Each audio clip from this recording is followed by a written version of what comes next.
Hola, ¿cómo estás?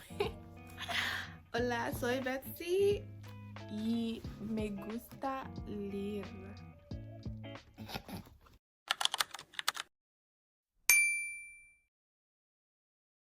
Hi lovelies and welcome to my channel. My name is Betsy and I am a seasoned reader. I have been reading for quite some time right now, and I know everybody's getting into reading, and I feel like a lot of people want to get into reading, but they're scared, they're confused, they don't know where to start, they don't know where to stop. But don't worry, I got you. I'm here to give you some tips and tricks that help me get back into reading and help me to read more consistently even after that. So keep watching and you'll thank me at the end. Yeah, you will. You will. Because you're going to stay till the end. Please stay till the end. Anyway, let's get straight into the tricks and the tips.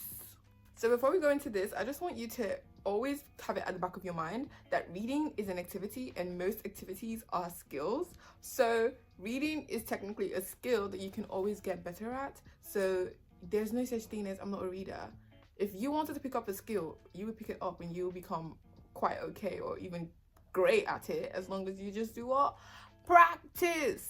I also want to add that while it is like an activity, not everybody's going to enjoy it, and I don't think if reading is not for you, it's not for you. Don't stress yourself. Like you can try it, but if you genuinely don't find the fun, just drop it. It's not by force. I'm telling you, like it's not by force.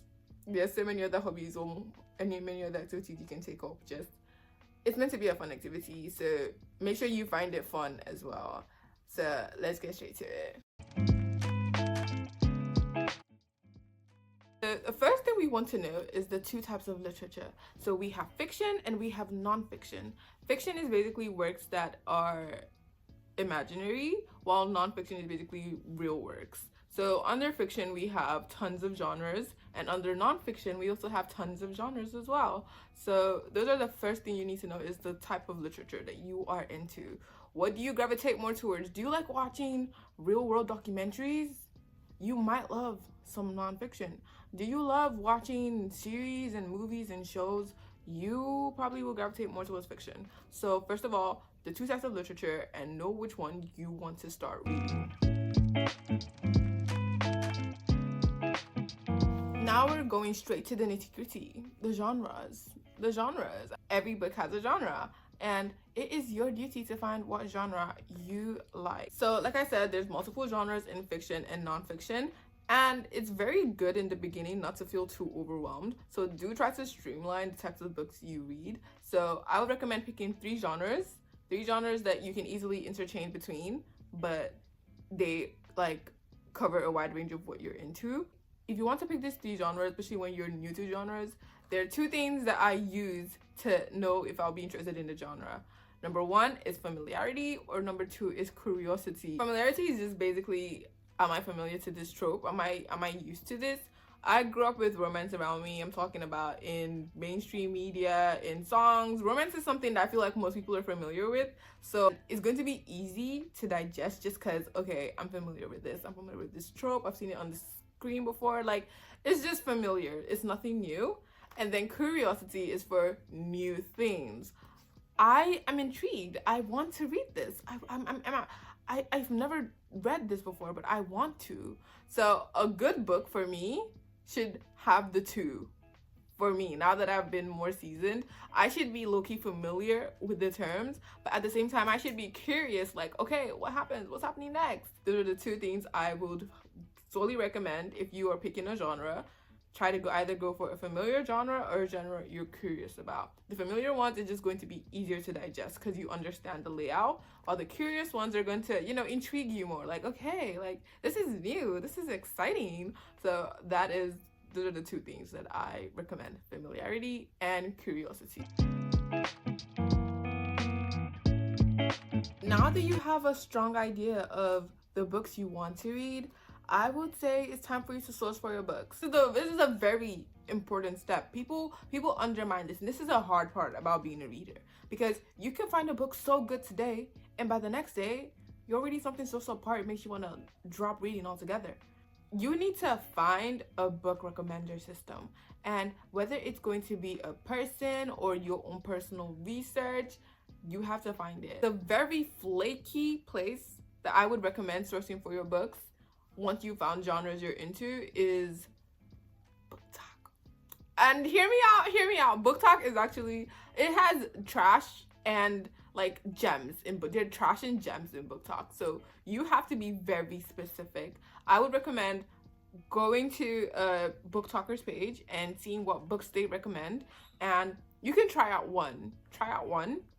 If you can actually finish it and you like it, then maybe you can trust the recommendations, try out another one. So you just have to test the integrity of these BookTokers. I back my own book searching up with research. So I find a TikTok page, and if she recommends a book, I basically go on sites like, to be fair, Goodreads is the only site that I know, or like there's so many review blogs online, and you just go there, you just search for the book. So you can either do your own research, and what I would go through if I wanted to do my own personal research is I'll go to Goodreads, I'll search for a book that I've already read, and then I see similar books like this and like go through the summary of the books and maybe like the first comments, the first ratings, and yeah, that's basically what I do. That's how I source for my own books. So again, I would just say you have to source for your books. Number one, you either get a person, or you get a recommender system, or you do your own research, or you combine the both. And I think combining the both is easier when you already have like a strong grasp of what you're into. So yeah, that's step 3. Source for your books. It's time. Pick up the book.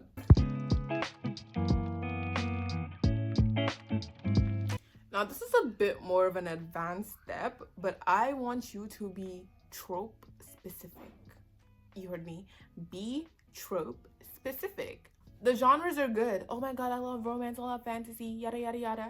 Yes, but it's time for you to become trope specific. It's time for you to say, you know what, I love romance, but if you give me another dark romance recommendation, I will gut you.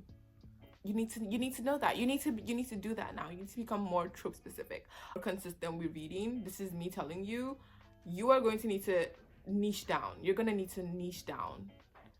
Remember, an open mind is the best mind. I'm not joking. But if you want to be more consistent, like if you give yourself a reading goal and you actually want to finish, like reach your reading goal, I will tell you to niche down.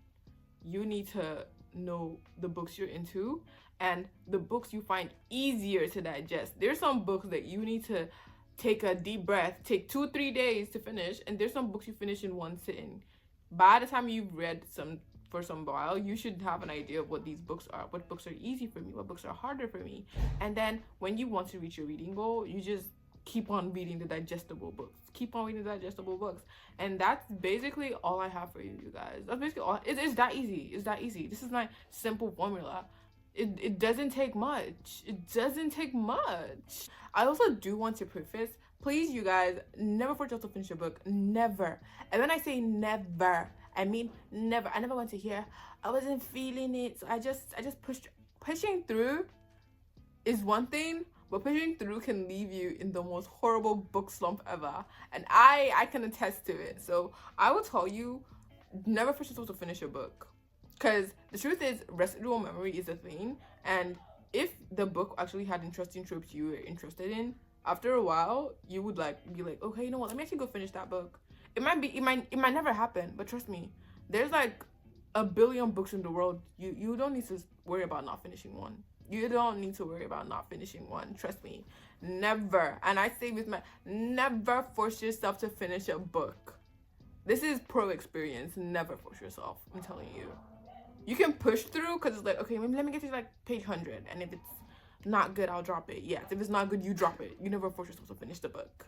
There is no reason you're starting your reading journey with 600-page books. 600 pages of what? Okay, you guys, I'm gonna need us to calm down. I'm gonna need you to calm down, and I'm gonna need you to pick up a book that you think is going to be easy, good for your pace. And I do know that finishing the first book might take some time, take a while, but you should definitely, take your time. That's the first thing. Just take your time. It might take you a week to finish the first book, and like I said, reading is a skill. The more you read, the easier it's going to be, the faster you will become. So don't compare yourself to somebody else. Like, read at your own pace. Do everything at your own pace, like, honestly. So follow these tips and you will simply become like a hot girl reader. You will be carrying books in your bags for fun. And you will be the mysterious girl at the party with her book. Do you want to do that? I don't do that, but like, I mean, I'm reading on my phone, but like. Okay guys, so we have come to the end of our video. It's a very short video. It's very quick. I give you the steps, and all you have to do now is just pick up your books. And remember, when you want to pick up these books, like, remember F and C, familiarity and curiosity. Are you curious? Do you know this trope? And never, again, what I say never force yourself to finish a book. That's simply it. Okay guys, have fun reading. Bye.